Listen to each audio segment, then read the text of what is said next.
Yo mga idol, kamusta na? Barangay Ginebra updates po tayo ngayon, pero bago tayo magpatuloy, pa-like and subscribe naman po, and pahit ng notification bell para updated kayo sa ating mga daily Barangay Ginebra updates. And well guys, ginagawa na ng paraan ng SPP at ng PBA na makabalik itong si Justin Noype Brownlee. At dahil nga po nasa quarterfinals na tayo, nagka-problema pa ngayon ang Barangay Ginebra team natin. At dahil nga po kumpirmado na, nalalahok nga po ang Gilas Pilipinas team natin ngayong February window sa gaganapin nga po na FIBA Asia Cup 2025 qualifiers ay kinakailangan na posibleng kumuha sila ng mga star player dito po sa Barangay Ginebra. So posibleng mabawasan po ang Ginebra player natin at magiging problema ito dahil quarterfinals na nga po. Ngayon po, posibleng gamitin ng Barangay Ginebra ang kanilang mga extra player po na magagaling na at maaasahan din.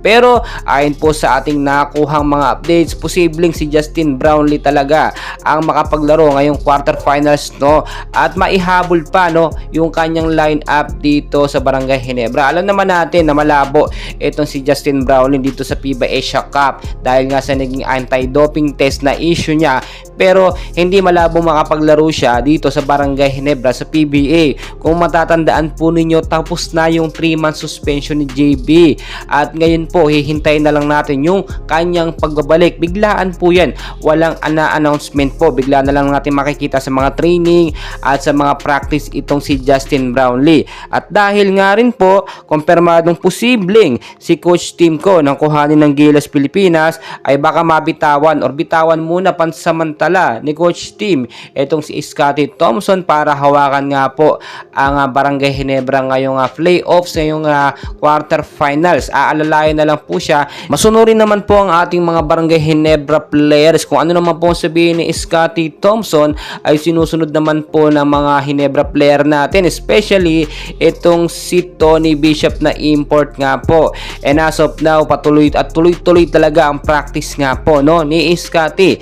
Pinapalakas niya po yung kanyang shooting skills at syempre bukod po dyan, yung depensa ng Barangay Ginebra natin kinakailangan palakasin. First 5 lineup ni Scottie para first game nila kontra sa kumpunan ng Northfort ay aasahan po natin magandang sistema ang makikita natin sa lineup ni Scottie Thompson at ina-assure niya po na mananalo ang Barangay Ginebra natin kahit wala po itong si Coach Tim ko. Nasubukan na ng ilang mga game yung lineup at sistema ni Scottie kaya hindi imposible na tayo ang manalo dito nga po sa quarterfinals do alam naman natin na sa pang top 3 ang Barangay Ginebra from top 6, 5 ngayon nasa 3 na. Hindi imposible na madepensa ng Barangay Ginebra ang kampyonado kahit walang Justin Noype Brownlee.